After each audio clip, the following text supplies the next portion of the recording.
A story about kindness in the storm, a desperate mother, and the stranger who would change everything. The thunder cracked so violently that Maria Hernandez thought the sky had split open. Rain hammered against the windows of her small cottage like 1,000 fists demanding entry, and somewhere in the darkness beyond her door something, or someone, was moving. Hello, beautiful souls.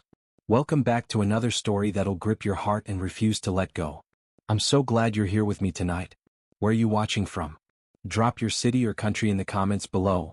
I love knowing where my story family is scattered across this world. And hey, if you haven't subscribed yet, what are you waiting for? Hit that subscribe button because trust me, you won't want to miss what happens next in this journey. Now let's dive in. Maria pressed her back against the kitchen counter, her flour-dusted hands trembling as she strained to hear past the storm's fury. The knock came again, 3 sharp raps that cut through the thunder like a blade. Her son, 7-year-old Daniel, stirred in the adjacent room. Even through the closed door, she could hear the wet, rattling quality of his breathing. Each inhale sounded like paper tearing. Each exhale carried the weight of a body fighting a war it was slowly losing. Not now, she prayed silently. Please, not now. The knock came a third time. Maria's gaze darted to the clock above the stove, 11:47 p.m. No one came calling at this hour. Not in Cedar Hills. Not during a storm that had knocked out power to half the county. She thought of the $17 left in her wallet, the disconnection notice from the electric company she'd hidden in the drawer, the hospital bills stacked on her dresser like accusations. And she thought of Daniel, whose small body was being devoured from within by a tumor the size of a plum, nestled against his spinal cord. Inoperable, the doctors had said. Too risky. Too expensive. Too impossible. The word impossible had become Maria's companion these last 6 months, whispering in her ear while she scrubbed floors at the diner, while she counted pills and rationed meals, while she held her son during the seizures that left him gasping and confused. Thunder roared again. The lights flickered, once, twice, then surrendered to darkness. Maria grabbed the flashlight from the counter, her heart hammering against her ribs. Through the window beside the door, she could make out a silhouette, broad-shouldered, hunched against the rain, clearly human but utterly unknown. Every instinct screamed at her to stay silent, to pretend no one was home. But something else, something deeper than fear, pulled her forward. Maybe it was the memory of her own mother, who'd never turned away a soul in need. Maybe it was the desperation that came from knowing what it felt like to be the one outside, knocking, hoping for mercy. She unlocked the door. The man who nearly collapsed into her entryway was nothing like what she'd expected. Yes, he was drenched, water streaming from his dark hair, his expensive-looking coat plastered to his frame, but it was his face that stopped her breath. Sharp features, elegant bone structure, eyes the color of slate that held a strange mixture of exhaustion and something else. Something haunted. "I'm sorry," he gasped, his voice rough and cultured at once. "My car, it went off the road about 2 miles back. My phone's dead. I've been walking for..." He swayed, catching himself against the doorframe. "I'm sorry. I shouldn't have." "Come in," Maria heard herself say. "You'll catch your death out there." She didn't know why she said it. Didn't know why she stepped aside to let this stranger, this man whose shoes probably cost more than her monthly rent, into her home. But she did. He stumbled inside, leaving puddles on her worn linoleum floor. Up close, she could see the cut above his left eyebrow, the blood mixing with rainwater. His hands were shaking, but not from cold. From something else. "Sit," she commanded, pointing to the kitchen chair. "I'll get you a towel." "You don't have to." "I said sit." Something in her tone made him obey. As Maria rummaged through her linen closet for the one decent towel she owned, her mind raced. Who was this man? What was someone wearing a coat that fine doing on the back roads of Cedar Hills at midnight? And why did his eyes hold that particular shade of desperation she recognized so well, the look of someone running from something? She returned with the towel and watched as he pressed it to his bleeding forehead. His hands, she noticed, were steady now. Surgeon's hands, she thought randomly. Long fingers, careful movements. "Thank you," he said quietly. "I'm Adrian. Adrian Dawson." Maria. She didn't offer her last name. Didn't ask why he was here or where he'd been going. In the next room, Daniel coughed, a deep, wet sound that made her wince. Adrian's head snapped toward the sound. "You have a child?" "My son. He's sick." "Sick how?" Maria hesitated. She didn't owe this stranger explanations. But something about the intensity in his gaze, the way he leaned forward as if her answer mattered more than anything, made her speak. There's something wrong with his spine. A tumor. The doctors say? Her voice cracked. She'd said these words so many times they should have been easy by now, but they never were. They say there's nothing they can do. The color drained from Adrian's face. Nothing they can do or nothing they're willing to do? The distinction hit her like a slap. What's the difference? Everything, he whispered. Another cough from Daniel's room, this one ending in a small cry of pain. Maria's body moved on instinct, but Adrian was already standing, his exhaustion seemingly forgotten. Can I see him? The question was barely audible over the storm. Every maternal instinct should have screamed no. Should have pushed the stranger back, out into the rain, away from her vulnerable child. But there was something in Adrian's voice, a raw urgency that mirrored her own desperation. Before she could answer, her stomach growled audibly. She'd given Daniel the last of the soup for dinner, telling him she'd already eaten. She couldn't remember her last real meal. Adrian heard it. She saw the realization cross his face, followed by something that looked like shame. You were making dinner, he said, noticing the pot on the stove, the half-prepared vegetables on the counter. And I interrupted. It's fine. It's not fine. When did you last eat? Maria's silence was answer enough. What Adrian did next would haunt her for months to come, though she didn't know it yet. He reached into his soaked jacket and pulled out his wallet, leather, designer, the kind that spoke of wealth she couldn't imagine. But when he opened it, his face fell. The creek, he muttered. The water must have. Every bill inside was a soggy, illegible mess. They stared at each other, two strangers bound by a storm and circumstances neither had chosen. Outside, lightning split the sky, illuminating the kitchen in stark white. In that flash, Maria made a decision that would alter both their lives forever. Sit down, she said firmly. I'll make us both something to eat. You don't have to. Yes, I do. And as Maria turned toward her nearly empty pantry, as she began to prepare what little food she had left to share with a stranger, neither of them knew that this simple act of kindness was about to intersect with the one thing that could save her son's life. Neither of them knew that Adrian Dawson was more than just a man lost in a storm. But they were about to find out. What secret is Adrian hiding? And why did his hands shake when Maria mentioned her son's condition? Drop your theories in the comments below. I want to hear what you think happens next.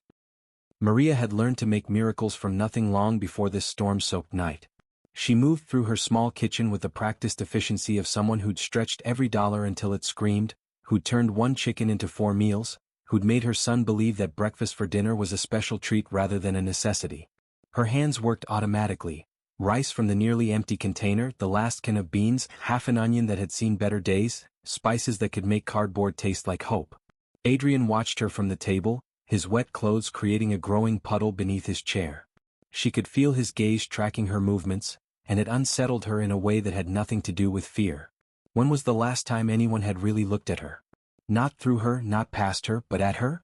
You don't have to feed me, he said for the 3rd time. I've already taken enough from you. Maria didn't turn around.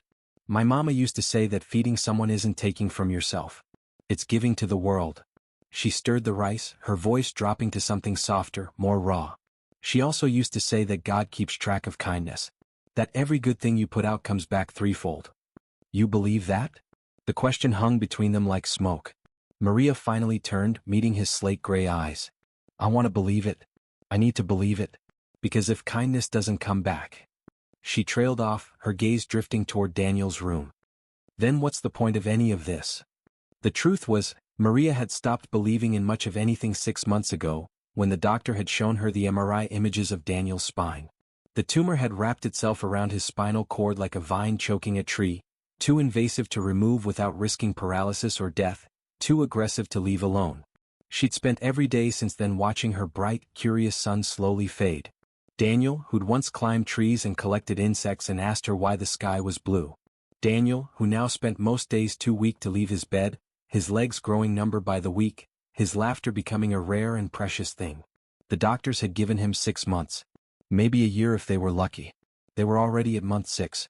How old is your son? Adrian's voice pulled her back. 7. His name is Daniel. She plated the food, more on his plate than hers, though she tried to make it look equal. He loves dinosaurs. Specifically velociraptors. He can tell you everything about them, how they hunted in packs, how smart they were, how they were probably covered in feathers. Her voice cracked. He wanted to be a paleontologist when he grew up. Wanted. Past tense. The word tasted like ash. Adrian accepted the plate she set before him, but he didn't eat. Why past tense? Because kids with inoperable spinal tumors don't get to grow up and become paleontologists. The bitterness in her voice surprised even her. She sat down across from him, pushing rice around her plate without tasting it. They don't get to grow up at all. Maria. You want to know the worst part? She looked up at him, and something about this stranger, this man she'd known for less than an hour, made her want to crack open. It's not the seizures. It's not even the pain, though God knows there's enough of that. It's watching him understand what's happening. He's 7, but he's not stupid. He knows why I cry in the bathroom. He knows why I hold him so tight. And he started asking me if it's okay to stop fighting. Her voice broke completely on the last word. She pressed her hand to her mouth, trying to shove the grief back down where it belonged, buried deep where it couldn't drown her. When she looked up, there were tears streaming down Adrian's face. Not polite, sympathetic moisture. Real tears, carving tracks through the dirt and blood still smeared on his skin. His hands gripped the edge of the table so hard his knuckles had gone white, and his whole body was trembling. Adrian? Alarm shot through her. Are you? I'm a neurosurgeon, he said, the words tumbling out like a confession. One of the best in the country. Maybe the world.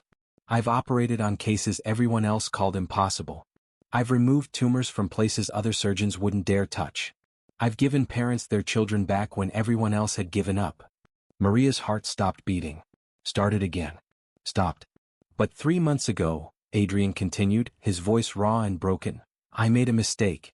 One mistake in 15 years of perfect surgery. A boy 9 years old, tumor on his brainstem. I was tired, I'd been in surgery for 14 hours. My hands slipped. Just a fraction of a millimeter, but it was enough.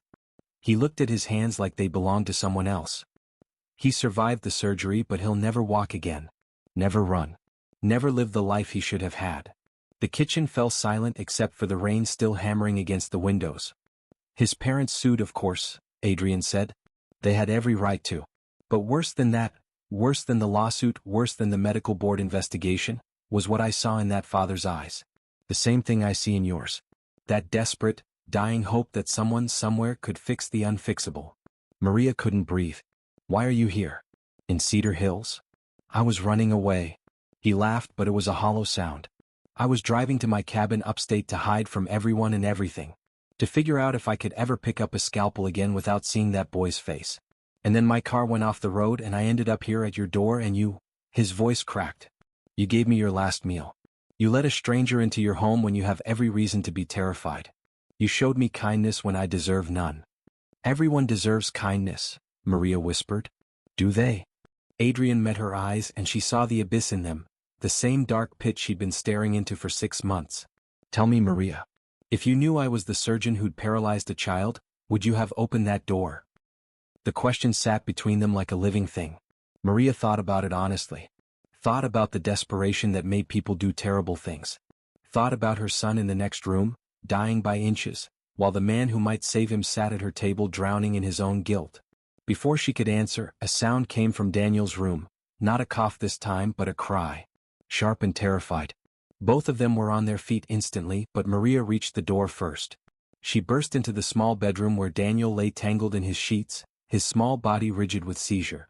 His eyes had rolled back, showing only whites, and foam flecked the corners of his mouth. No, no, no. Maria grabbed the medication from his bedside table with shaking hands, her practiced emergency routine kicking in even as panic clawed at her throat. Let me help.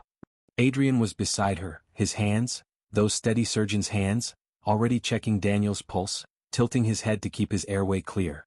How long do these usually last? 30 seconds to a minute. Sometimes longer. She managed to get the emergency medication under Daniel's tongue, then stroked her son's sweat-soaked hair. Come on, baby. Come back to Mama. Come back. Adrian watched the seizure with an intensity that frightened her. His eyes tracked every movement, every muscle spasm, every breath. She could almost see him cataloging symptoms, running through differential diagnoses, seeing things she couldn't. When the seizure finally released its grip, Daniel's eyes fluttered open. Confused. Disoriented. But alive. Mama? His voice was so small, so young. I'm here, sweetheart. I'm right here.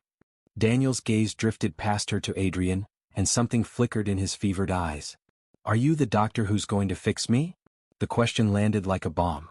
Maria started to speak, to explain that no, this was just a stranger, just someone passing through, but Adrian spoke first.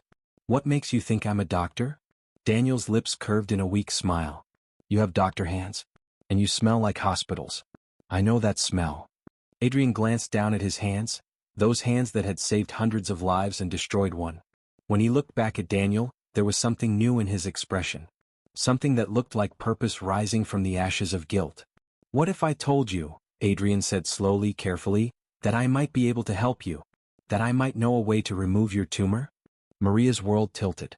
"Adrian, you can't, you just said." "I said I made a mistake. I said I was running away." He turned to face her, and the man who'd stumbled into her kitchen broken and lost was gone. In his place was someone else, someone harder, sharper, more certain.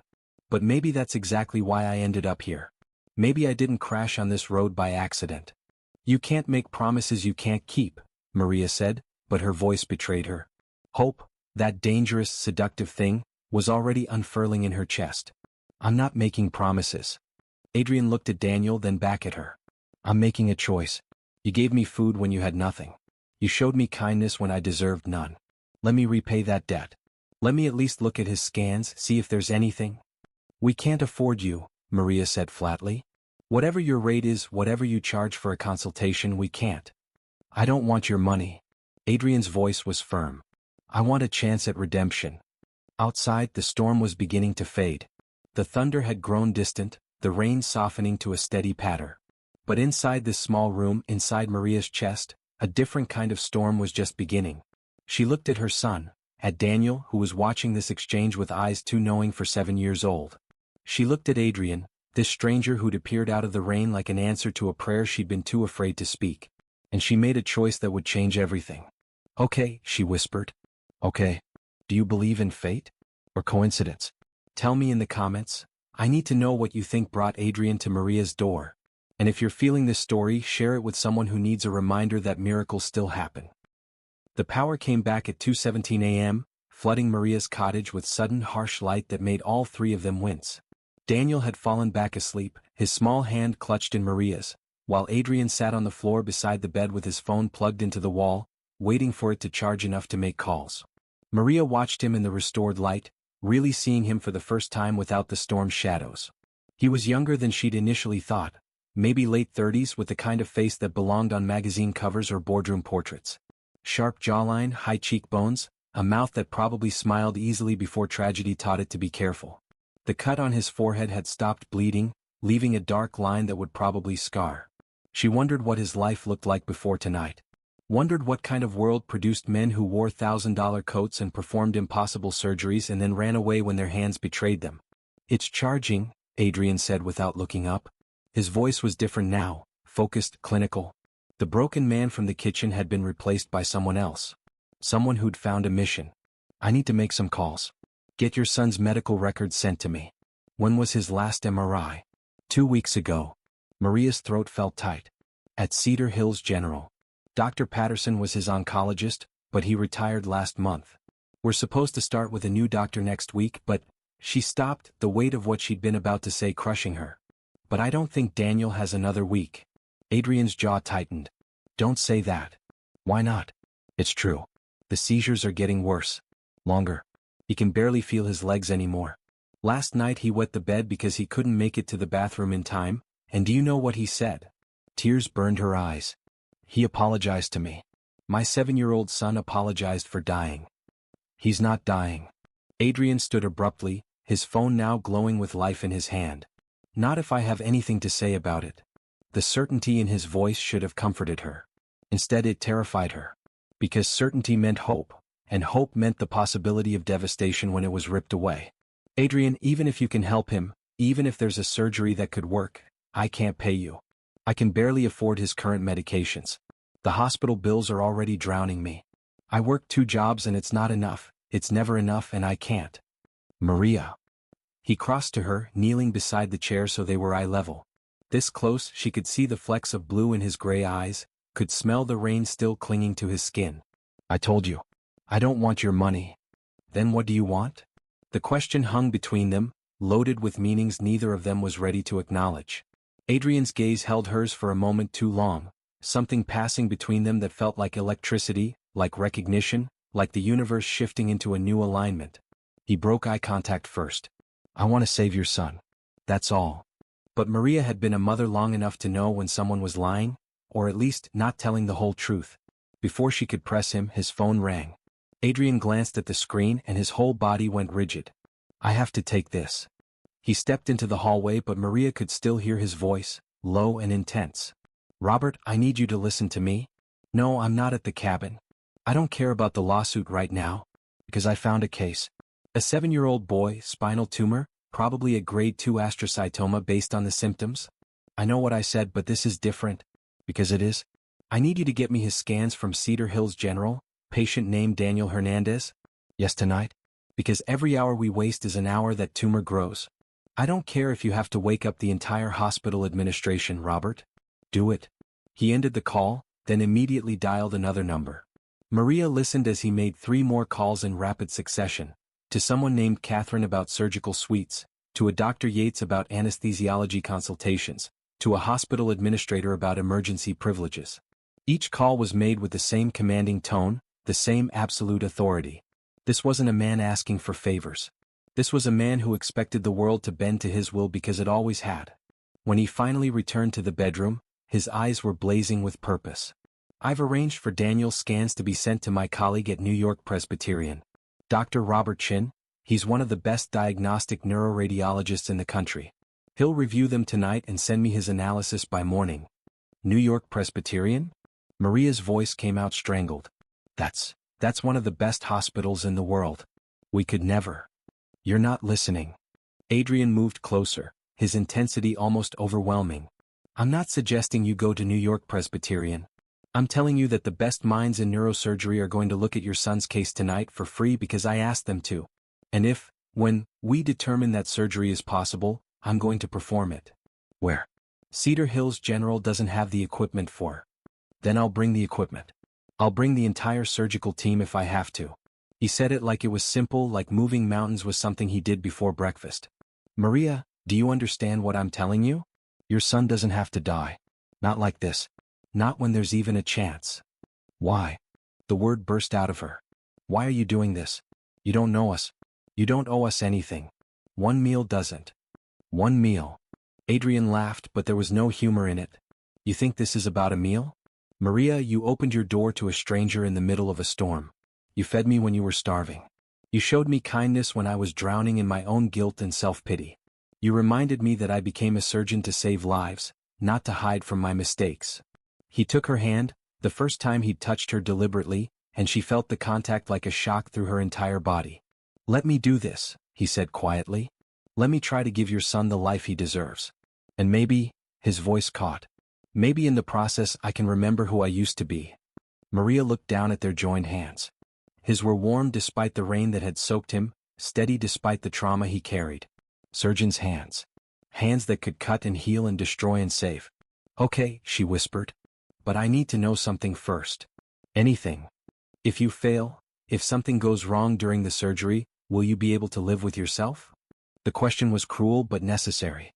Adrian's face went pale, his grip on her hand tightening. "No," he admitted. "Probably not. But I also can't live with myself if I don't try." Before Maria could respond, Daniel stirred. His eyes opened, clearer now than they'd been in days, and he looked straight at Adrian. "You're going to fix me, aren't you?" It wasn't a question. It was a statement of absolute faith that made Maria's heart crack. Adrian met the boy's gaze without flinching. "I'm going to try my very best. That's all anyone can do." Daniel's wisdom sounded ancient in his small voice. Then he smiled, a real smile, the first one Maria had seen in weeks. "I dreamed about velociraptors. They were hunting in a pack just like they really did. And you know what?" "What?" Adrian asked. "They never gave up. Even when the prey was bigger or faster, they never stopped trying." Daniel's eyes were already drifting closed again, exhaustion pulling him back under. "Mama always tells me to be brave like a velociraptor." After Daniel fell back asleep, Adrian stood and walked to the window, staring out at the clearing storm. The rain had stopped completely now, leaving only puddles that reflected the streetlights like scattered mirrors. "There's something you should know," he said without turning around. About me. About who I really am. Maria's stomach dropped. Here it was, the other shoe she'd been waiting to drop. I'm not just a neurosurgeon. Adrian's reflection in the window looked haunted. My full name is Adrian Dawson. I'm the heir to the Dawson Medical Technologies fortune. My family owns 17 hospitals, manufactures most of the surgical equipment used in North America, and has enough money to buy and sell entire towns. The room tilted. Maria gripped the arm of her chair. I'm a billionaire, Maria. I've been running from that life for 3 months. From the company, from my family, from the expectations. From being the Dawson heir who was supposed to be perfect and instead destroyed a child's life. He finally turned to face her. And then I crashed my car and ended up here eating rice and beans with a woman who had every reason to turn me away but didn't. Maria couldn't speak. Couldn't process. A billionaire. The man she'd fed her last meal to was a billionaire. The surgery, Adrian continued, will cost approximately $300,000 when you factor in the equipment, the surgical team, the post-operative care. I'm going to cover every penny of it. And before you argue, before you tell me you can't accept charity, understand that this isn't charity. This is me paying a debt. What debt? Maria's voice was barely a whisper. Adrian crossed the room, kneeling in front of her again. This close, she could see the exhaustion in his eyes, the desperation, the need to be forgiven for sins she didn't fully understand. You saved my life tonight, he said simply. Not from the storm. From myself. From becoming the kind of man who lets fear stop him from doing what's right. So let me save your son. Please. Outside, the first hints of dawn were touching the sky, turning it from black to gray. Maria thought about Daniel's velociraptor dream, about predators that never gave up. She thought about the impossibility of this night, a stranger at the door, a surgeon fallen from grace, a billionaire asking to be allowed to help. She thought about hope, that dangerous thing unfurling in her chest like wings. On one condition, she said. Name it. You stay here. Tonight. Tomorrow. However long it takes. She met his eyes. If you're going to save my son, I need to trust you. And I can't trust someone who's just a stranger passing through. I need to know who you really are. Something shifted in Adrian's expression. Surprise, maybe, or relief. You're inviting me to stay? I'm inviting you to prove that you mean what you say. Maria stood, squaring her shoulders. So what do you say, Dr. Dawson? Are you ready to stop running? Adrian looked at her for a long moment, this woman who'd fed him and challenged him and somehow seen straight through to the core of who he was. Then he smiled, really smiled, for the first time since walking through her door. Yeah, he said. I think I am. Drop a comment if you think Adrian can really save Daniel, and tell me if you think Maria is brave or crazy for trusting a billionaire stranger. Hit that subscribe button because what is going to happen next will blow your mind. The sun rose on a world that looked scrubbed clean, but inside Maria's cottage, the real storm was just beginning. By 7 a.m., Adrian had transformed her tiny living room into a makeshift command center. His laptop sat open on the coffee table, displaying MRI images that made Maria's stomach turn, cross-sections of her son's spine, the tumor visible as a dark mass wrapped around delicate neural pathways like a strangler fig around a tree. Dr. Robert Chen's face filled the video call screen, his expression grave as he manipulated the images with his cursor. The tumor is a grade 2 astrocytoma as you suspected, Chen said, his voice crackling through the speakers. But Adrian, look at this. He highlighted a section of the scan. It's not just compressing the spinal cord, it's infiltrating it. The margins are diffuse. If you go in there, you're not just removing a mass. You're trying to separate cancerous cells from healthy neural tissue at the microscopic level. Maria, standing in the kitchen doorway with a cup of coffee she couldn't bring herself to drink, watched Adrian's jaw tighten. I can do it, Adrian said. Can you? Chen's question wasn't challenging, it was concerned. Adrian, you're talking about a surgery that would take 12, maybe 14 hours? The precision required. After what happened with the Morrison boy, are you sure you're ready? Don't. Adrian's voice was sharp. Don't bring him up. Not now. Someone has to. Chen leaned closer to his camera. You haven't operated in 3 months. Your hands? My hands are fine. Are they? Chen held up a tablet, and even from across the room, Maria could see the headline, Disgraced Surgeon Adrian Dawson faces $50 million lawsuit. The medical board hearing is in 2 weeks. If you take on another high-risk pediatric case and something goes wrong, they won't just suspend your license. They'll revoke it permanently. You'll never operate again. The coffee cup slipped from Maria's fingers, shattering on the kitchen floor. Both men turned to look at her. Adrian's face went pale. "Maria, you didn't tell me." Her voice sounded distant to her own ears. "You didn't tell me you were facing a hearing, that you might lose your license. Because it doesn't matter." "Doesn't matter?" The laugh that escaped her was harsh, broken.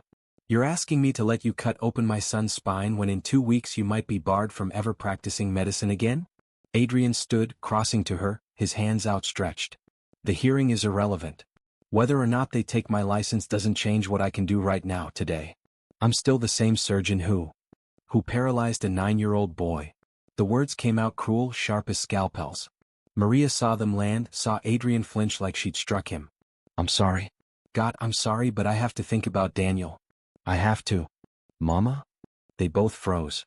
Daniel stood in the doorway to his room, his thin legs trembling with the effort of standing. How long had he been listening? "Sweetheart, you should be in bed." Maria moved toward him, but Daniel held up a hand. "Is it true?" he asked Adrian. "Did you hurt someone?" Adrian didn't hesitate, didn't try to soften it. "Yes. I made a mistake during surgery and a boy was hurt because of it." "Did you mean to hurt him?" "No. Never." Daniel considered this with the seriousness of someone much older. "My teacher, Miss Park, she says that mistakes are how we learn. Are you going to make the same mistake with me?" The question hung in the air like a sword. Maria held her breath, waiting for Adrian's answer, knowing that whatever he said would determine everything. "I don't know," Adrian said finally, his honesty brutal and beautiful at once. "I can't promise you that everything will go perfectly. Surgery is always a risk and this one is especially dangerous. But I can promise you that I will be more careful with your life than I've ever been with anything. I will triple-check every decision, every cut, every movement. And I will not let what happened before happen to you."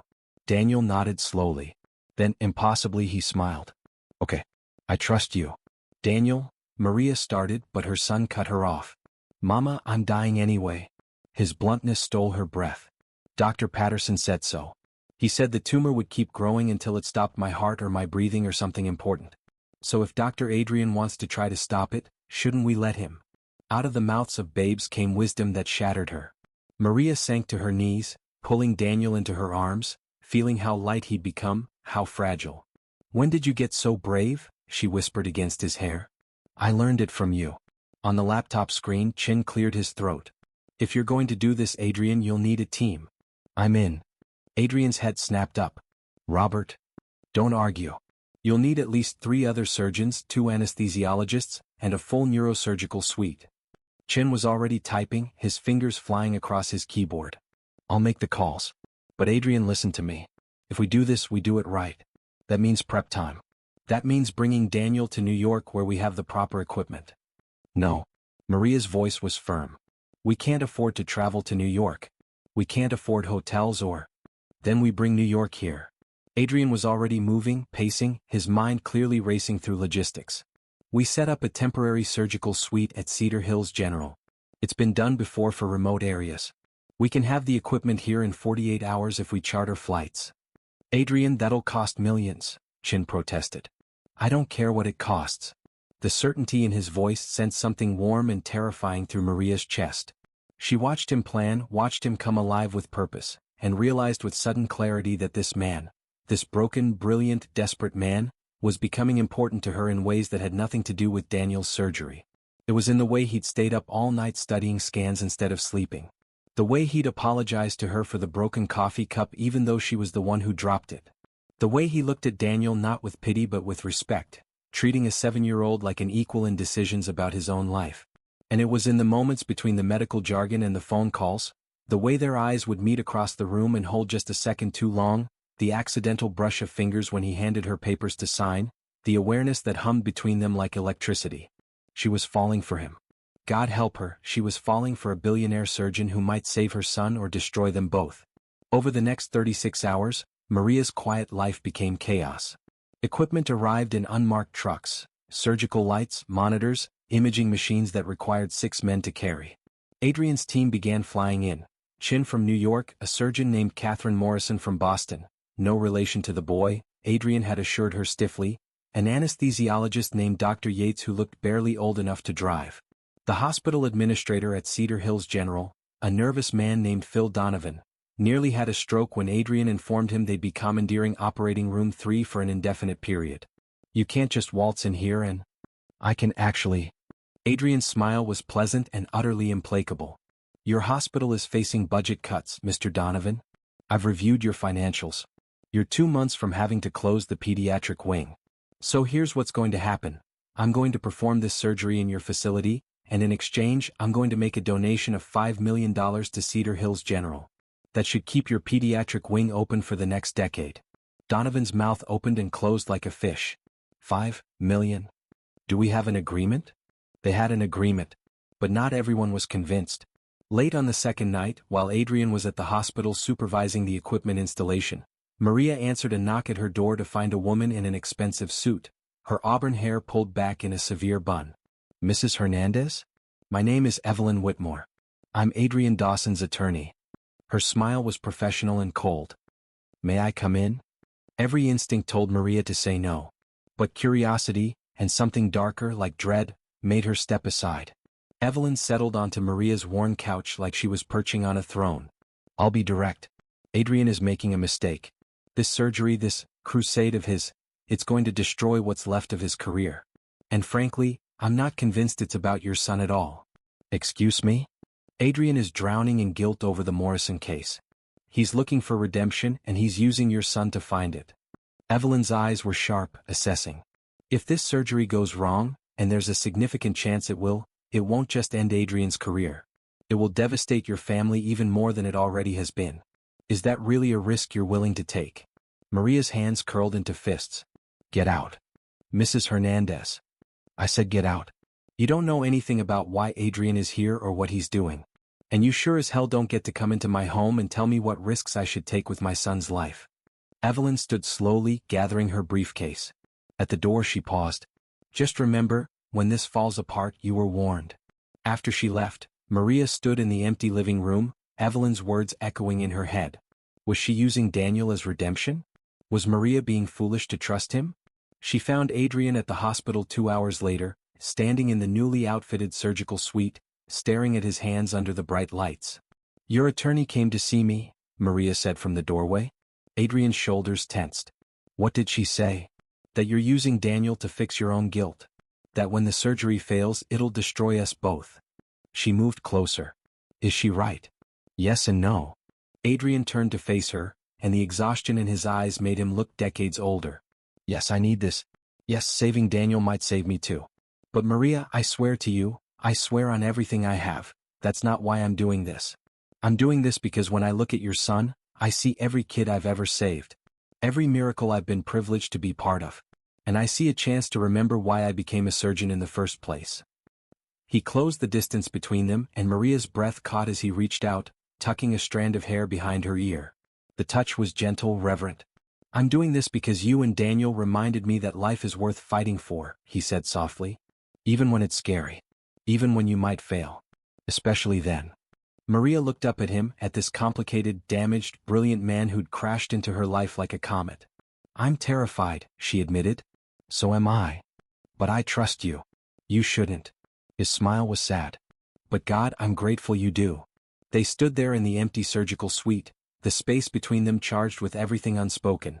Hope and fear and attraction and the terrible knowledge that in less than 72 hours, everything would change. Either Daniel would survive. Or he wouldn't. And nothing Adrian or Maria felt for each other would matter if they lost him. What do you think? Is Evelyn right? Is Adrian using Daniel for redemption?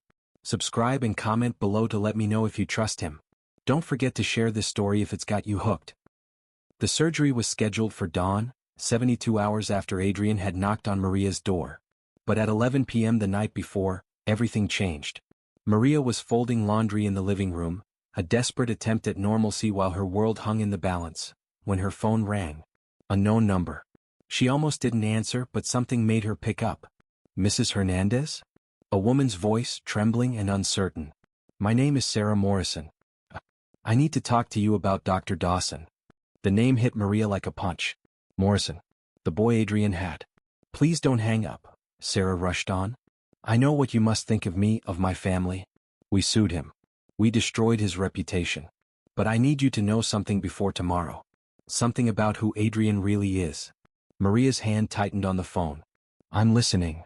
The surgery, the one that went wrong with my son Tyler, the media made it sound like Adrian was careless. Reckless. They made him sound like a monster. Sarah's voice broke. But they didn't tell the whole story. They didn't tell you that Tyler's tumor was inoperable. That 5 other surgeons had turned us away, said our son was going to die and there was nothing anyone could do. Maria sank onto the couch, her heart hammering. Adrian was our last hope. He didn't have to take the case, he knew how risky it was.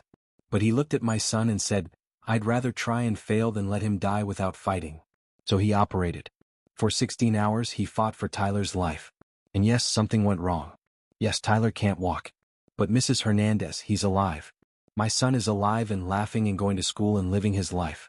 Without Adrian, he'd be dead. Tears were streaming down Maria's face. Then why did you sue him? We didn't. Sarah's voice turned bitter.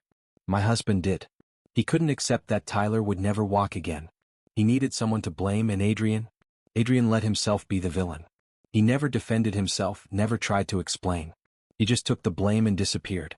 But I need you to know, I need someone to know, that Adrian Dawson is not a monster. He's a man who risks everything to save children everyone else has given up on. After Sarah hung up, Maria sat in the darkness, the folded laundry forgotten beside her. Everything she thought she knew had just shifted. She found Adrian in Daniel's room an hour later, sitting beside her sleeping son's bed, reading aloud from a book about dinosaurs even though Daniel was fast asleep. Did you know that velociraptors were actually about the size of turkeys? Adrian said softly, not looking up. Hollywood lied to us. They weren't these massive killing machines. They were small, smart, and they worked together. He finally met Maria's eyes. Kind of like us, I guess. Sarah Morrison called me. Adrian went very still. The book slipped from his hands. She told me the truth, Maria continued, moving closer. About Tyler. About the surgery. About why you let everyone think you were a monster. It doesn't matter. It does matter. Maria knelt beside his chair, forcing him to look at her. You let the world destroy you rather than defend yourself. Why? Adrian's laugh was hollow. Because she was right to be angry. Tyler's mother, Sarah, she was grateful. But his father looked at his son in that wheelchair and saw everything Tyler would never do. Never walk his daughter down the aisle at her wedding someday. Never play catch. Never run. And that was my fault. No. Maria's voice was fierce. That was the tumor's fault. You saved his life. Did I? Or did I just give him a different kind of death? Adrian's eyes were haunted. Do you know what Tyler's father said to me the last time I saw him? He said, my son would have been better off dead than like this. And maybe he was right. Maybe I was selfish to operate at all. Stop. Maria grabbed his face in her hands, forcing him to focus on her. Listen to me. You gave that boy a life. Maybe it's not the life his father wanted, but it's a life. And tomorrow you're going to do the same thing for Daniel. You're going to give him a chance. What if I fail? The question came out broken. What if I take him into that operating room and he never comes out? What if I make you hate me the way Tyler's father hates me? Then I'll hate you. Maria's honesty was brutal. I'll hate you and I'll blame you and I'll probably never forgive you. But Adrian, I'll also know that you tried. That you cared enough to risk everything, including my hatred, to give my son a chance at life. Something shifted in Adrian's expression. Before Maria could process what was happening, his hands were in her hair and his lips were on hers. Desperate, searching, asking questions she didn't have words to answer.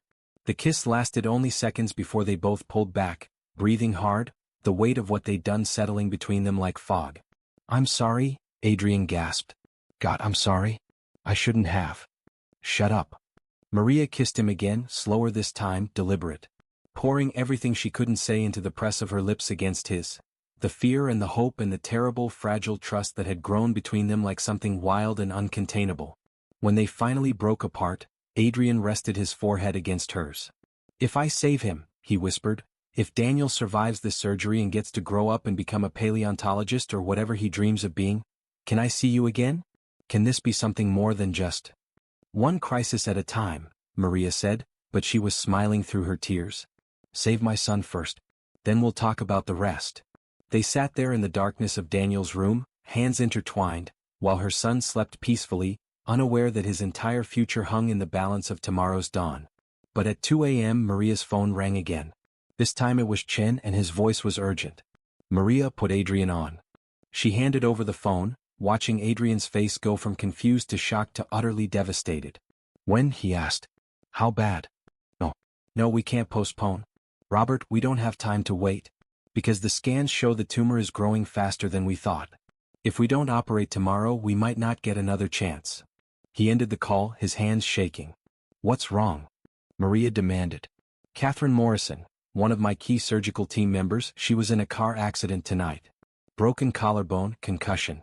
She can't operate. Adrian's voice was hollow. Without her, I'm down a critical surgeon. The procedure requires at least 4 hands in there at various points, and now I only have 3 including myself. So find someone else. There is no one else. Not with her level of skill, not on this short notice. He stood pacing. We have to postpone. Give me a week to find a replacement. Daniel doesn't have a week. Maria's voice was ice. You said so yourself. The tumor is growing. Every day we wait is a day I can use to assemble the right team. Or a day the tumor grows and makes the surgery impossible. They stared at each other, the impossible choice hanging between them like a sword. Operate tomorrow with an incomplete team and risk catastrophic failure, or wait and risk the tumor growing beyond any hope of removal. There might be one other option, Adrian said slowly. But you're going to hate it. Tell me. Dr. James Park. He's a neurosurgeon at Cedar Hills General, actually one of the best I've ever seen. He trained under me at Johns Hopkins years ago before he moved out here for personal reasons. He's technically skilled enough to fill Catherine's role. So call him. I can't. Adrian's jaw tightened. James and we had a falling out. A bad one. He thinks I'm a reckless cowboy who puts patients at risk. After the Morrison case, he went public saying I should never be allowed near another child. If I ask him for help, he'll say no. He might even try to stop the surgery entirely. Maria felt the walls closing in. Then I'll ask him. Maria. Give me his number. Now. 20 minutes later, Maria stood on the porch of a modest house on the other side of Cedar Hills, her finger hovering over the doorbell. It was nearly 3 a.m. This was insane. But Daniel didn't have time for sanity. She rang the bell. The man who answered looked like he'd been woken from deep sleep. Asian features, kind eyes, hair sticking up in every direction. He took one look at Maria and his expression shifted to concern. Can I help you? Dr. Park? My name is Maria Hernandez. My son is Daniel, the boy Dr. Adrian Dawson is operating on tomorrow morning. She saw recognition flash across his face, followed by something harder. I need your help. If Adrian sent you? He didn't. He told me not to come. But I'm here anyway because my son is dying and Adrian needs another surgeon and you're the only one who can do it. The words tumbled out in a rush. I know you hate him. I know you think he's reckless. But Dr. Park, I need you to put that aside for one morning. I need you to help save my son. James Park stared at her for a long moment. Then, impossibly, he smiled. Adrian didn't send you. That's interesting. He stepped back, opening the door wider. Come in, Mrs. Hernandez. Let's talk. 2 hours later, as the first hints of dawn touched the sky, Maria returned home to find Adrian sitting on her porch steps, his head in his hands. He looked up as she approached, his eyes red-rimmed. I thought you'd left. I thought you'd decided I wasn't worth the risk and you'd taken Daniel and... James Park will be in the OR at 7 a.m., Maria said simply. Adrian's mouth fell open. What did you? I told him the truth. That my son is dying, that you're trying to save him, and that we need him. She sat down beside Adrian on the steps, the eastern sky slowly brightening behind them. He said yes. But Adrian, he also said something else. What? He said that he never thought you were reckless. He was angry because you reminded him of why he became a doctor, to take impossible cases and fight anyway. He moved to Cedar Hills to play it safe, to do routine surgeries where nothing could go wrong. And seeing you take risks he was too afraid to take. It made him hate himself. So he hated you instead. Adrian let out a breath that sounded like a sob. James said that. He also said you're a brilliant surgeon. And that if anyone can save Daniel, it's you. Maria took his hand, threading their fingers together. So here we are. Dawn of the surgery. Full team assembled. No more excuses, no more delays. I'm terrified, Adrian admitted. Good. That means you care. Maria squeezed his hand. Now let's go wake up Daniel and tell him it's time to be brave. As they stood together, watching the sun rise on the most important day of their lives, Neither of them knew that the real challenge wasn't the surgery. It was what would come after. Are you ready for this surgery? Comment, save Daniel, if you believe Adrian can do this. And make sure you're subscribed because the story is just getting started. The surgical suite at Cedar Hills General looked like something from a science fiction film. Millions of dollars worth of equipment crammed into a space designed for routine appendectomies. Maria stood in the observation gallery above, her hands pressed against the glass, watching as her son's small body was positioned on the operating table. Daniel had been so brave. Right up until they wheeled him away, he'd been making jokes about velociraptors, telling Adrian that if the surgery didn't work, at least he'd tried. 7 years old and already making peace with his own mortality. It was 7:42 a.m. when Adrian made the first incision. Maria watched through the glass as the surgical team moved with choreographed precision. Adrian at the head of the table, Chin to his right, James Park to his left, Dr. Yates monitoring anesthesia. 4 hours in, everything seemed to be going according to plan. The tumor was being carefully dissected away from the spinal cord, millimeter by excruciating millimeter. But at hour 6 something changed. Maria saw it in the way Adrian's shoulders tensed, in the way Chin leaned in closer, in the sharp gesture Adrian made toward the monitors. Even through the glass, even without being able to hear them, she knew. Something was wrong. The surgery dragged on. 7 hours. 8. 9. Maria couldn't eat, couldn't sit, could barely breathe. Other people came and went from the observation gallery, nurses on break, hospital staff curious about the famous surgeon operating in their facility. But Maria stood rooted to her spot, watching her son's life hang in the balance. At hour 11, Adrian stepped back from the table. Even from the gallery, Maria could see his hands shaking. Could see the way he pressed them together, trying to steady them. Chin took over, his movements careful and controlled, while Adrian stood there staring at his own hands like they'd betrayed him. No. Maria's phone buzzed. A text from an unknown number. Come to the consultation room. No. Ippy. She ran. Adrian was already there when she burst through the door, still in his surgical gown, blood spattered across the front. His face was ashen, his eyes hollow. Tell me, Maria demanded. The tumor, it's worse than the scans showed. It's not just wrapped around the spinal cord, it's infiltrated into it. We've removed maybe 70%, but the rest. His voice cracked. If I go after the rest, I could sever the spinal cord entirely. Daniel would be paralyzed from the waist down, maybe higher. He might not even survive the trauma. And if you don't remove it all, it'll grow back. Maybe in 6 months, maybe in a year. And we'll be right back where we started, except Daniel will have been through surgery for nothing. The room tilted. Maria grabbed the edge of the table to steady herself. So what are you saying? I'm saying I don't know what to do. Adrian's confession came out broken. I'm standing in there with your son's spine exposed, with the tumor staring me in the face, and I don't know how to save him. Every option leads to failure. If I continue, I risk destroying what quality of life he has left. If I stop now, I've wasted his last months putting him through unnecessary pain. What would you do if it was your son? The question hung between them like a knife. Adrian's face crumpled. I don't know. That's what I'm trying to tell you, I don't know. He sank into a chair, his head in his hands. Maybe Evelyn was right. Maybe I was using Daniel to fix my own guilt. Maybe I never should have. Don't. Maria's voice was steel. Don't you dare give up on him now. I'm not giving up. I'm facing reality. Maria, the best outcome I can give you right now is a paralyzed son who lives maybe another year before the tumor comes back. Is that really better than? Then what? Than letting him die on that table? Then giving up. She crossed to him, grabbing his face, forcing him to look at her. You told Daniel you'd fight for him. You promised. Some battles can't be won. Then you fight them anyway. Tears were streaming down her face. You fight them anyway because that's what love means. You fight impossible odds because the alternative is unthinkable. Adrian, please? Her phone rang. Chen's number. You need to get back up here, Chen's voice was urgent. Now. They ran. In the observation gallery, Maria watched in horror as alarms shrieked in the surgical suite. Daniel's vital signs were crashing. Blood pressure dropping, heart rate spiking erratically. Dr. Yates was shouting orders while the surgical team worked frantically. What happened? Maria screamed into the intercom. Anesthesia complication, someone responded. His body's rejecting, we're losing him. The next 3 minutes lasted a lifetime. Maria watched as they worked on her son, as they pumped drugs into his small body, as they fought to keep his heart beating. Adrian had rushed back into the OR, his hands moving with desperate precision. And then, impossibly, the alarms quieted. The monitors stabilized. Daniel's heart rate returned to normal. But when Maria looked at Adrian through the glass, she saw something that terrified her more than the alarms ever could. Defeat.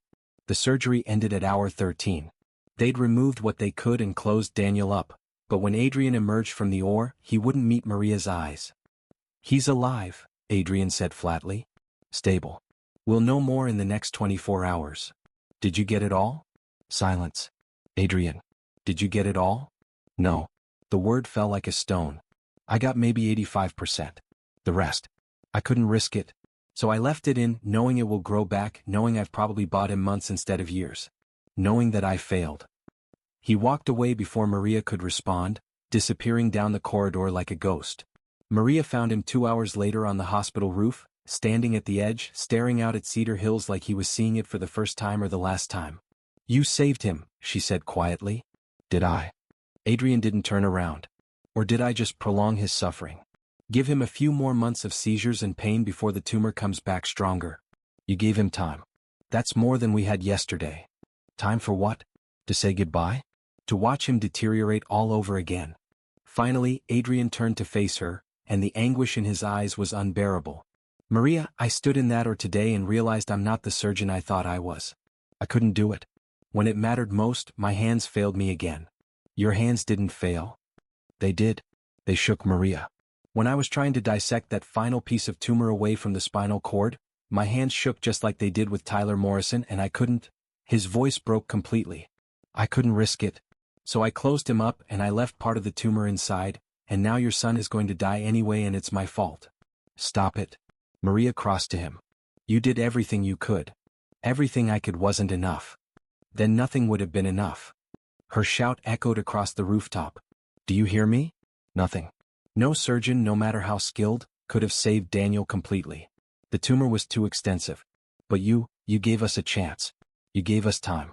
Even if it's just months, that's months we didn't have before. Months to watch him suffer. Months to love him." Maria was crying openly now. "Months to make memories, to hear his laugh, to watch him be Daniel. How dare you act like that's worthless? How dare you act like the time you gave us doesn't matter?" Adrian stared at her, something breaking in his expression. "I fell in love with you," he said abruptly. "Somewhere between the storm and the surgery I fell in love with you and Daniel, and now I have to watch you both hate me for failing." "I don't hate you. You should." He stepped back, putting distance between them. "You should hate me for giving you false hope. For making you believe I could fix this when I couldn't. For kissing you and making promises I can't keep." "Adrian? I'm leaving Maria. After Daniel wakes up, after we know he's stable, I'm going back to New York. Back to face the medical board, back to accept whatever punishment they give me. You and Daniel deserve better than a failed surgeon who can't keep his promises. You're running away again. I'm accepting reality." His smile was broken. "I'm not the hero of this story, Maria. I never was." Before she could respond, her phone rang. A nurse's voice, urgent. "Mrs. Hernandez, you need to come to recovery. Daniel's awake and he's asking for you." Maria ran, leaving Adrian alone on the roof. In the recovery room, Daniel looked so small in the hospital bed, tubes and wires connecting him to machines. His eyes fluttered open when Maria took his hand. "Mama?" His voice was hoarse from the breathing tube. "I'm here, baby. I'm right here. Did it work? Am I fixed?" The question shattered her. Maria opened her mouth to answer, to figure out how to tell a 7-year-old that yes, the surgery worked, but no, he wasn't fixed, that they'd bought time but not a cure. But before she could speak, Daniel's face went pale. "Mama, I can't feel my legs." The world stopped. "What? My legs? I can't feel them. I can't move them." Panic flooded Daniel's eyes. "Mama, what's wrong with my legs?" Nurses rushed in as Maria screamed for a doctor. The neurological exam was swift and devastating. Paralysis from the waist down. Whether temporary from surgical trauma or permanent from damage to the spinal cord, no one could say yet. Maria found Adrian in the surgeon's lounge, packing his things. "Daniel can't feel his legs," she said, her voice eerily calm. Adrian froze. "What?" "He woke up paralyzed. Just like Tyler Morrison. Just like you were afraid would happen." She looked at him, really looked at him, and saw the exact moment his heart broke. "So you were right. You did fail. You turned my son into the thing you feared most. Maria, get out. The words came out cold dead. Get out of this hospital. Get out of our lives.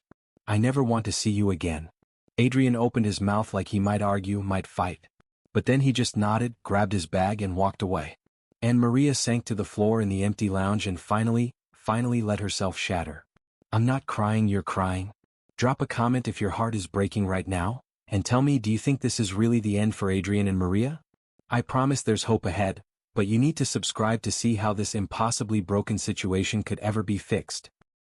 3 days passed in a fog of despair. Daniel remained paralyzed from the waist down, though the neurologists cautiously suggested it might be temporary, swelling pressing on the spinal cord rather than permanent damage. Might be, maybe, possibly. Words that meant nothing and everything. Maria barely left his bedside. She read him dinosaur books until her voice went hoarse, helped the physical therapists move his unresponsive legs through range of motion exercises, and pretended not to notice when Daniel cried silently into his pillow at night. Adrian was gone. Back to New York, according to Chin, who still checked on Daniel daily. Back to face the medical board and whatever consequences awaited him there. Maria told herself she didn't care. Told herself Adrian had been right to leave, that she'd been foolish to trust him, to fall for him, to believe in miracles. But late at night, when Daniel finally slept and the hospital room fell quiet, she thought about that kiss in the darkness. About Adrian's hands in her hair and the desperate way he'd held her, like she was the only thing keeping him from drowning. She thought about it and hated herself for missing him. On the morning of day 4, Daniel woke up different. Mama, he said quietly, staring at the ceiling. I dreamed about Dr. Adrian. Maria's hands stilled on the breakfast tray she was arranging. What about him? He was in a desert, walking and walking, but he didn't know where he was going. And I called to him, but he couldn't hear me. Daniel's voice was small, lost. He looked so sad, Mama. Like he'd forgotten how to be happy. Baby, it was just a dream. Was it? Daniel finally looked at her and his eyes, God, his eyes were too old, too knowing. You told him to leave, didn't you? Because of my legs. Maria's throat closed. Daniel. It's not his fault, Mama. The tumor was too big. I heard the nurses talking when they thought I was asleep. They said any other surgeon would have just closed me up without even trying. But Dr. Adrian tried. He tried so hard. Tears welled in Daniel's eyes. And you punished him for it. The words landed like blows. Maria sank into the chair beside his bed, her own tears falling. I was angry, she whispered. I was so angry and scared and I needed someone to blame. But it wasn't his fault. Just like it's not your fault that you couldn't afford better doctors before. Or my fault that I got sick. Daniel reached for her hand with the wisdom of someone who'd spent too much time thinking about fairness and blame. Bad things just happen sometimes, Mama. That's what you always tell me. Maria looked at her son, her brave, paralyzed, impossibly wise son, and felt something crack open in her chest. When had Daniel become the strong one? When had their roles reversed? You're right, she said finally. You're so right, baby. So you're going to call him? Tell him to come back. Before Maria could answer, the door burst open. James Park stood there, his face flushed with excitement, a tablet in his hands. Maria, I need you to see something. He was already pulling up images on the screen. I've been reviewing Daniel's post-operative scans obsessively, looking for any sign of what caused the paralysis. And I found this. He showed her an MRI image that meant nothing to her untrained eyes, just swirls of gray and white and the dark shadow of the remaining tumor. I don't understand this. James zoomed in on a specific area. This isn't tumor. It's a hematoma, a blood clot. It formed after surgery and it's pressing on the spinal cord, causing the paralysis. But Maria, if it's a clot and not nerve damage, then it means I might walk again? Daniel's voice was barely a whisper of hope. James turned to him, his professional mask slipping to show genuine emotion. It means there's a chance. A good chance. The body can reabsorb the clot over time, or we can go back in and remove it surgically. Either way, this isn't permanent damage. This is fixable. The room spun. Maria grabbed the edge of Daniel's bed to steady herself. You're sure? You're absolutely sure? I'm sure that what we're seeing isn't permanent nerve damage. I'm sure that if Adrian had known about the clot, he never would have blamed himself. James's expression turned serious. Maria, Adrian didn't fail. He did everything right. This is just a complication, a fixable complication. Does he know? Maria's voice cracked. Does Adrian know? I called him 20 minutes ago. He's on his way back. Something fierce and bright ignited in Maria's chest. Hope. Real, undeniable hope. How long until he gets here? His flight lands in 3 hours. 3 hours. Maria looked at Daniel, at his expectant face, at the hope blooming in his eyes that mirrored her own. Then we have time, she said. Time for what? James asked. To prepare. Maria stood, purpose flooding through her. Because when Adrian gets here, I'm going to tell him everything I should have said before he left. The next 3 hours were a blur of activity. Maria showered for the first time in days, changed into clean clothes that a nurse kindly brought from her house. Daniel insisted on sitting up in bed, on looking his best despite the tubes and wires. He's coming back, Daniel kept saying like a mantra. Dr. Adrian's coming back. Chin arrived an hour before Adrian's flight landed, his arms full of new scans and reports. The clot is already shrinking on its own, he explained, showing them the latest images. Daniel's body is reabsorbing it naturally. At this rate he could regain feeling in his legs within a week, maybe less. Full mobility might take months of physical therapy, but the prognosis is excellent. And the tumor? Maria almost didn't want to ask. The remaining 15% is in an area where it's growing much slower than the rest. With the bulk removed, Daniel's body might be able to keep it in check with medication and monitoring. We're talking years, Maria. Possibly decades if we're lucky. Decades? The word felt impossible. Maria had spent so long thinking in terms of months, of weeks, that years felt like a fantasy. Dr. Chin, Daniel piped up from the bed. Is Dr. Adrian in trouble? With the medical board? Chin's expression softened. The hearing is next week. They'll review the Morrison case, look at all the evidence. It could go either way. But he saved me. Doesn't that count for something? It should. Chin's voice was heavy. But I won't lie to you, Daniel. The world doesn't always reward the people who take risks to do the right thing. Sometimes it punishes them instead. That's not fair. No, Chin agreed. It's not. At 2:47 p.m., Adrian walked through the door of Daniel's hospital room. He looked terrible, unshaven, his clothes rumpled, dark circles under his eyes like bruises. But when he saw Daniel sitting up in bed, something in his face cracked open. You're awake, Adrian said stupidly. And you're back, Daniel replied with a grin. Adrian's gaze shifted to Maria. The air between them felt charged, heavy with everything unsaid. I heard about the clot, he said quietly. James called me. I got on the next flight. You didn't have to come back. Yes, I did. Adrian moved closer, his eyes never leaving hers. Maria, I need to say something. That night on the roof, when I said I was leaving, when I accepted your anger, I was wrong. I was running away again, and this time I was using your pain as an excuse.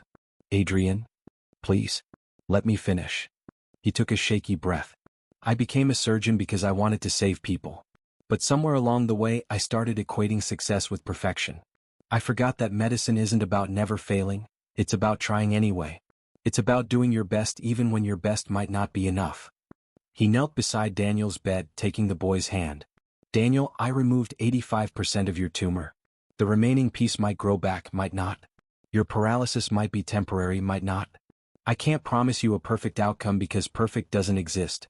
But I can promise you that every decision I made in that or was made with love. Real, genuine love for you and your mother. Daniel squeezed his hand. I know. I always knew. Adrian's eyes glistened with tears. Then he turned to Maria. And you? Maria, I fell in love with you the moment you opened your door to a stranger in a storm. I fell deeper in love every time you showed me what real courage looks like. The courage to keep hoping when hope seems foolish, to keep fighting when fighting seems pointless. You reminded me why I became a doctor. Why I wanted to save lives in the first place. He stood, closing the distance between them.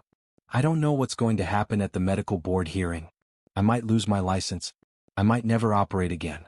But Maria, if you'll have me, if you can forgive me for running when I should have stayed, I want to be here. For you. For Daniel. Not as his surgeon, but as someone who loves you both and wants to see what happens next. Maria looked at this man. This brilliant, broken, beautiful man who'd saved her son and stolen her heart.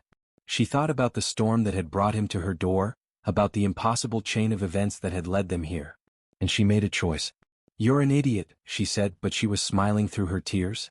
Did you really think I could just stop loving you because things got hard? Adrian's breath caught.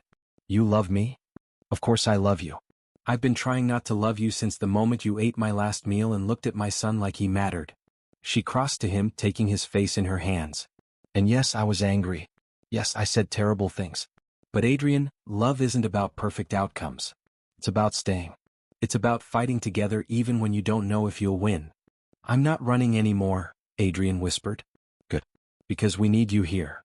They kissed then, soft and sweet and full of promise. And from the hospital bed, Daniel made a gagging sound. Gross. Adult kissing.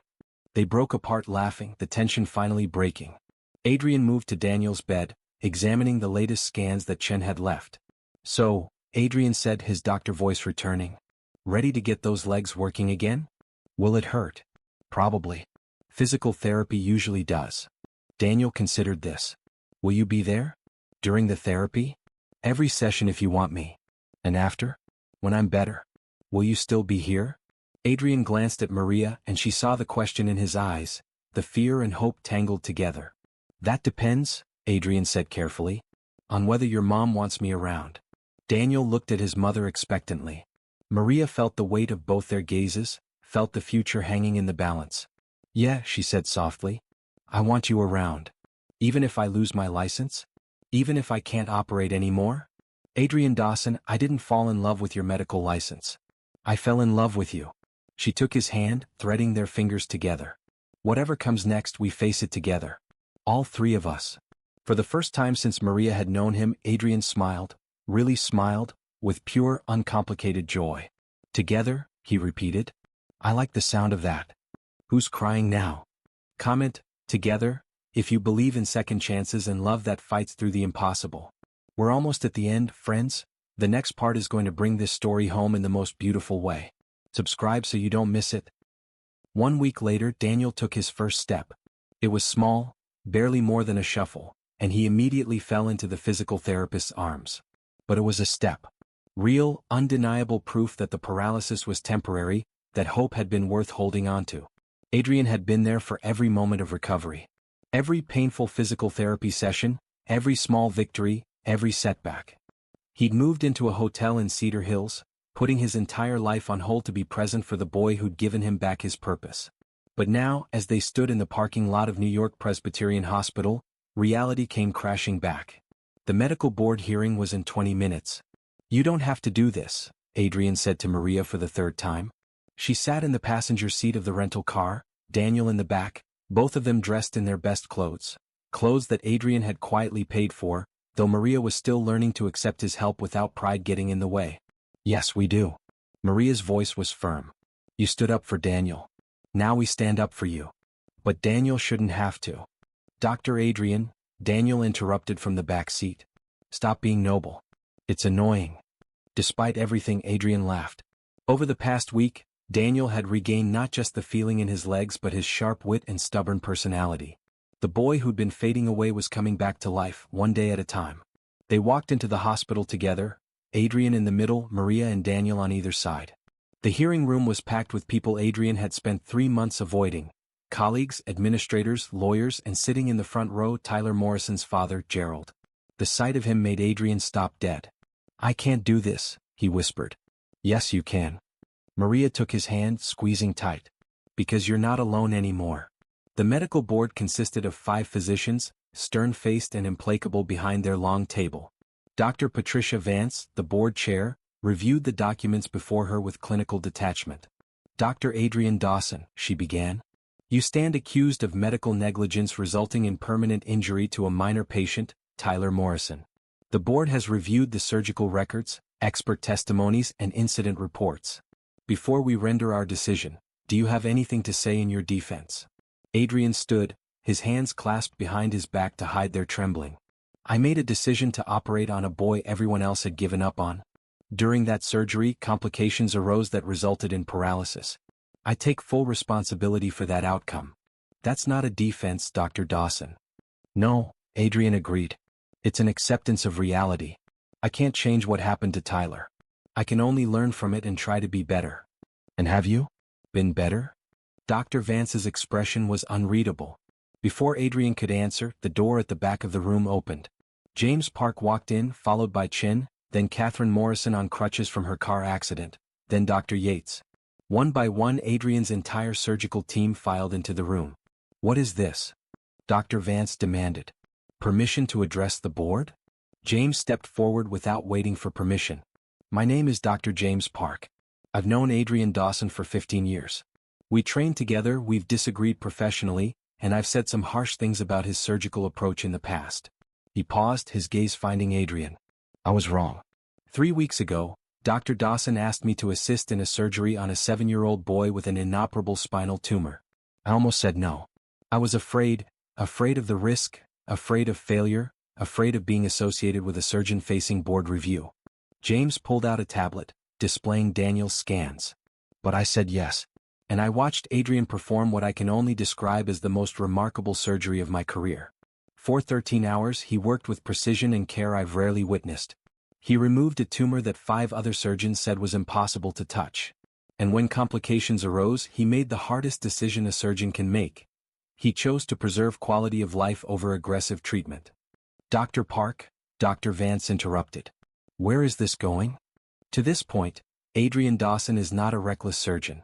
He's a brilliant one who takes cases others won't touch because he believes every life is worth fighting for. And yes, sometimes those fights don't end perfectly. But that's not negligence. That's courage." "That's a nice speech." Gerald Morrison's voice cut through the room like glass. "But my son is still in a wheelchair." The room fell silent. Gerald stood, his face twisted with 3 months of grief and anger. "Your courage, Dr. Dawson, cost my son his legs.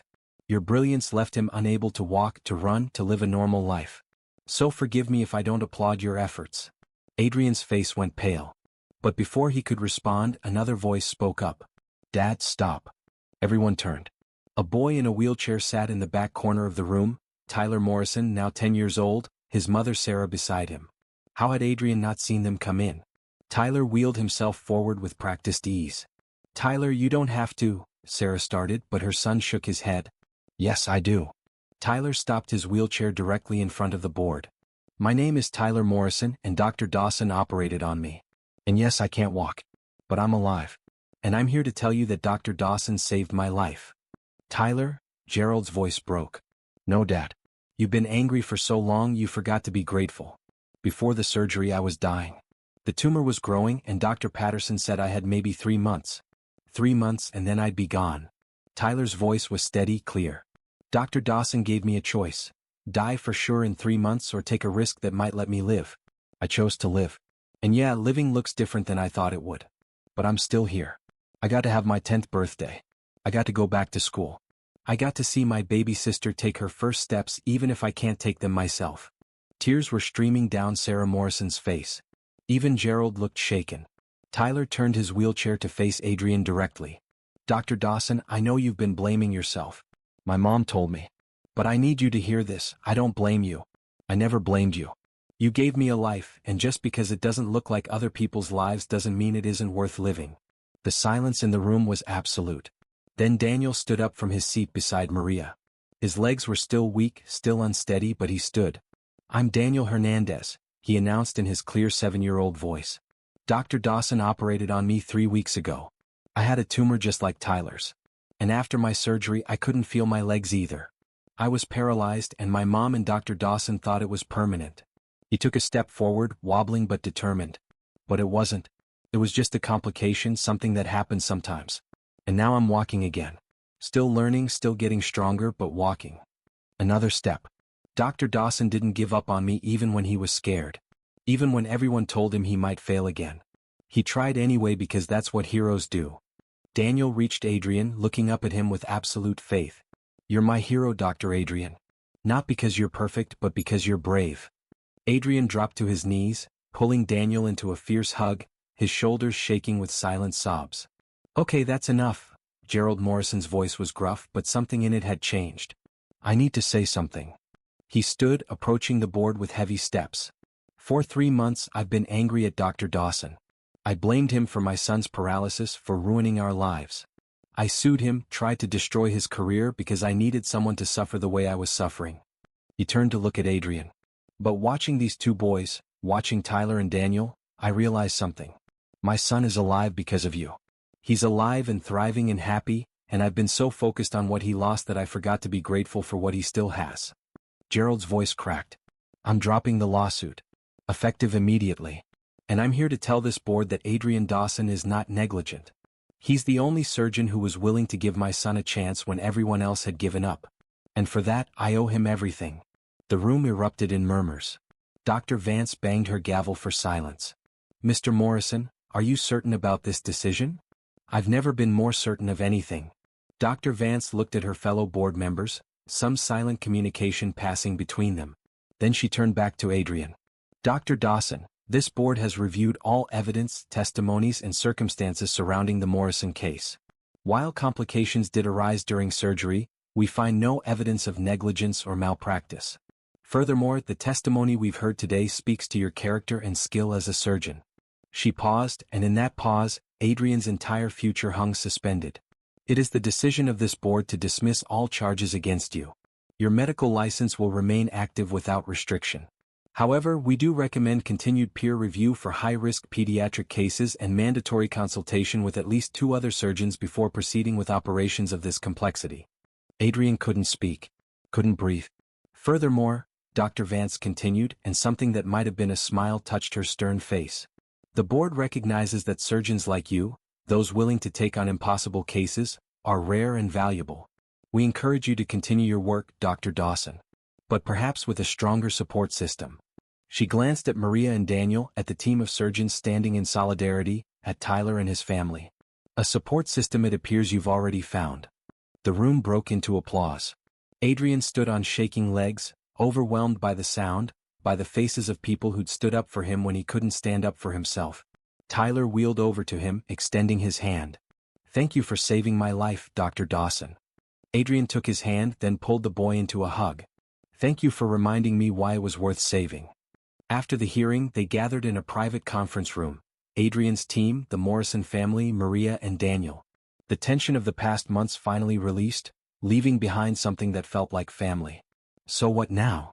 Chen asked. Back to New York? Back to the big cases? Adrian looked at Maria, at Daniel, at the life he'd stumbled into during a storm. Actually, he said slowly, I've been thinking about opening a clinic. Something different. A place where families who can't afford treatment can come. Where we take the impossible cases that other hospitals turn away. That's financial suicide. Evelyn Whitmore's voice came from the doorway. Adrian's attorney had been silent during the hearing, but now she stepped into the room. But if you're determined to do it, I suppose you'll need someone to handle the legal and financial aspects. Pro bono work isn't exactly my specialty, but... She shrugged. I could learn. You do that? Adrian asked, shocked. You inspired a room full of people today, including me. Besides, someone needs to keep you from bankrupting yourself with your hero complex. She actually smiled. I'm thinking Cedar Hills would be a good location for this clinic. Small town, underserved population, and a certain waitress who might appreciate having her boyfriend closer. Maria felt her face flush as everyone turned to look at her. Boyfriend? Daniel asked with exaggerated disgust. Are you guys officially boyfriend-girlfriend now? That's so gross. Extremely gross, Adrian agreed, but he was looking at Maria with something in his eyes that made her heart race. If she'll have me. On one condition, Maria said. Name it. You hire me as the clinic administrator. I'm tired of waiting tables. And someone needs to keep you organized. Adrian crossed to her, taking both her hands in his. Deal. Though I should warn you, I'm a terrible boss. Good thing I'm an excellent employee. They kissed, and Daniel made retching sounds, and everyone laughed, and for the first time in months, Adrian felt something he'd almost forgotten existed. Drop victory in the comments if you're celebrating with me right now. One more part to go, friends, the beautiful conclusion that ties everything together.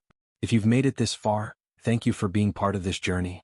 Hit subscribe because this last is going to be everything.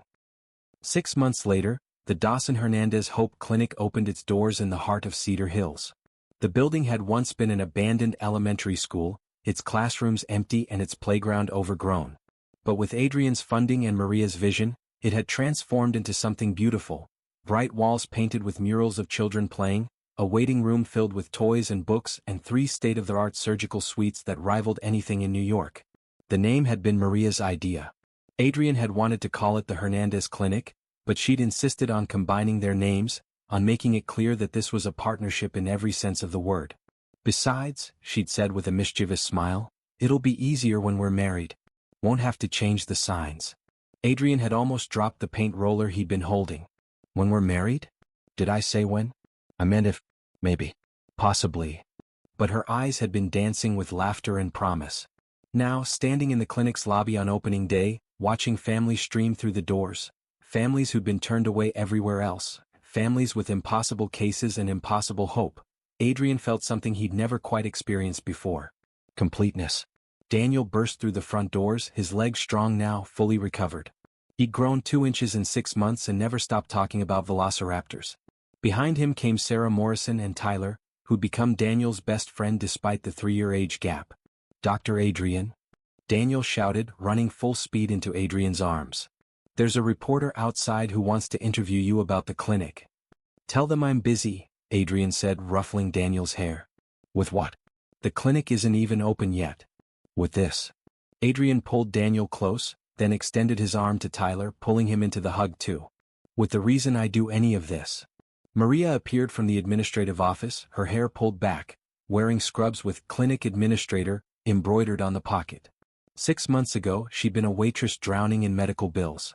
Now she managed $1 million facility, coordinated with insurance companies and donors, and somehow still found time to pack Daniel's lunches and kiss Adrian senseless when no one was looking. She was, Adrian thought for the 1,000th time, the strongest person he'd ever met. The first patient is here, Maria announced. A girl 8 years old, brain tumor. Family drove 16 hours from Ohio after 3 hospitals turned them away. Adrian's medical instincts kicked in immediately. Diagnosis? Scan quality? Already on your desk. Chin reviewed them remotely. He says it's operable but risky. Maria's hand found his, squeezed once. Just like old times. Not exactly like old times. Adrian kissed her forehead. Old times I was alone. Now I have you. The first surgery at the Dawson Hernandez Hope Clinic lasted 9 hours and was a complete success. The little girl from Ohio woke up tumor-free, her parents weeping with gratitude in the recovery room. By the end of the first month, they'd performed 12 surgeries. By the end of 3 months, word had spread and families were coming from across the country. Adrian assembled a permanent team. Chin relocated from New York, James left his safe position at Cedar Hills General to join them, and slowly, carefully, they built something unprecedented. A place where impossible meant worth trying. But it wasn't all surgeries and medical miracles. There were quiet moments too, moments that meant just as much. Like the evening Adrian found Maria in Daniel's room, reading him the same dinosaur book Adrian had read that first night. He's asleep, Maria whispered, marking her place. But he likes me to finish the chapter anyway. Adrian leaned against the doorframe, watching her brush Daniel's hair back from his forehead with such tenderness it made his chest ache. You're an amazing mother, he said quietly. I'm a lucky mother. My son is alive because a stranger showed up at my door during a storm. She stood, careful not to wake Daniel, and crossed to Adrian. Best storm of my life. Mine too. They stood there in the doorway, their lives so different from where they'd started. Maria no longer worked 2 jobs to survive. Daniel's medical bills were paid, his prognosis measured in decades, not months. Adrian had found purpose beyond perfection, had learned that being a hero meant showing up even when you might fail. I have something for you, Adrian said, reaching into his pocket. Maria's eyes widened. Adrian, if that's what I think it is. It's not what you think. He pulled out a small velvet box, but when he opened it, instead of a ring there was a key. It's a key to the house. Our house. The one I bought 3 blocks from the clinic. It has 4 bedrooms, a yard big enough for Daniel to play in, and a porch swing because you mentioned once that you'd always wanted one. Maria stared at the key. You bought us a house? I bought us a home. There's a difference. Adrian took her hand, placing the key in her palm. Maria Hernandez, I know we've only known each other for 6 months. I know some people would say this is too fast, too soon. But those people didn't meet you during a storm, didn't watch you give your last meal to a stranger, didn't fall in love with you while trying to save your son's life. He pulled out a second box. This one did contain a ring, simple, elegant, perfect. So I'm asking you, not because it's the right time or the logical time, but because every moment without you feels like wasting time. Maria, will you marry me? Will you let me spend the rest of my life trying to be worthy of the kindness you showed me that first night? Maria's tears were already falling. You're worthy. You've always been worthy. She took the ring, sliding it onto her own finger because that's who she was. strong, independent, decisive. Yes. Yes, 1,000 times yes. They kissed in the doorway of Daniel's room, the boy sleeping peacefully behind them, oblivious to the fact that his family had just become official. The wedding happened 2 months later in the clinic's courtyard, with Daniel as the best man and Tyler as the ring bearer. The Morrison family came, Gerald standing beside Sarah, holding hands for the first time in months. Chin officiated since he'd gotten ordained online specifically for the occasion. James walked Maria down the aisle since her own father had passed years ago. It was small and perfect and exactly what they both wanted. During the reception, Daniel clinked his glass for a toast. At 9 years old he was too young to be giving wedding speeches, but no one could tell him no. When I was sick, Daniel began, his voice carrying across the courtyard, I used to think a lot about dying. About what it would be like, if it would hurt, if I'd be scared. But mostly I thought about my mom, about how sad she'd be, how alone she'd be. Maria's hand tightened on Adrian's. Then Dr. Adrian showed up during a storm and everything changed. He didn't just save my life. He saved my mom's life too. He gave her back her smile, gave her back hope, gave her back the ability to dream about the future instead of just surviving the present. Daniel raised his juice glass. So this toast isn't just for Dr. Adrian and my mom.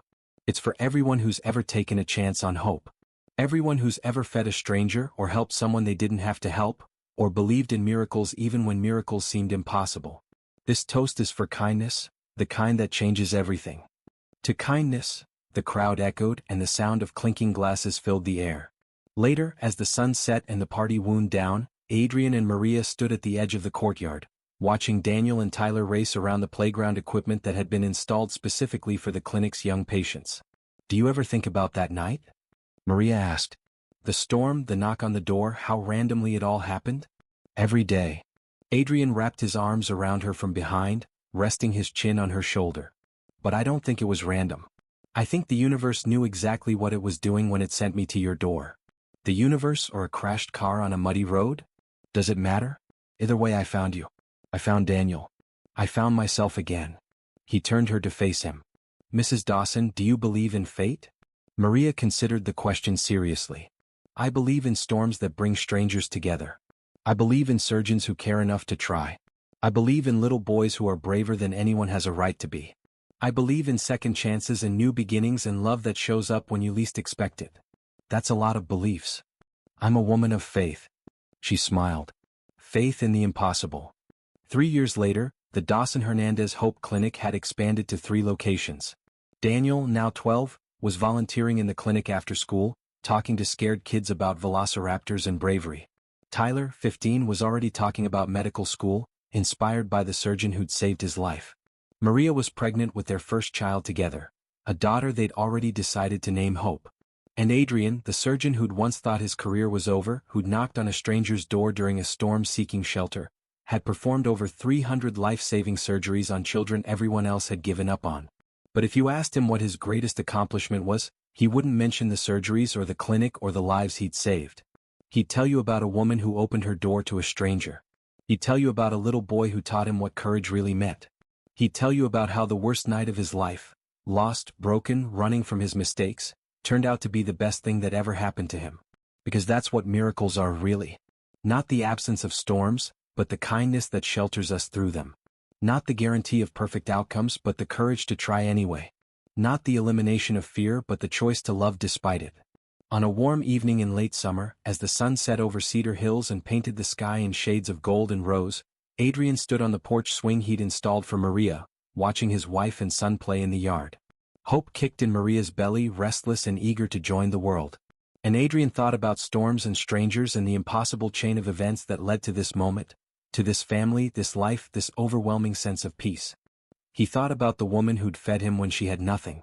And he thanked every force in the universe that had crashed his car on that muddy road, that had brought him to that door, that had given him the chance to prove that redemption was possible, that love was worth fighting for, and that sometimes the best way to save your own life was to dedicate it to saving others.